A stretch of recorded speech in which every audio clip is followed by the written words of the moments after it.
The noise of the TV, or the movie, or the music fill most residences. The people that live in these houses are hearing noise all the time.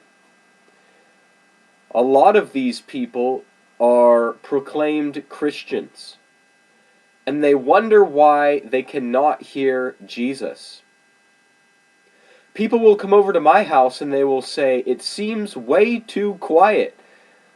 You know, I got rid of my TV, and I don't listen to music in my free time because I make my ears available for Jesus." Those who are hearing from Jesus have dedicated their ears to listening to the King every day and every night. They don't amuse themselves with movies and TV. They choose to dedicate themselves to seek Jesus with all their hearts. They are dedicated to hearing from the Lord. So if the noise in your house is your TV and movies and music, how do you think that you're going to hear the voice of the Lord Jesus? May the grace of Jesus be with you.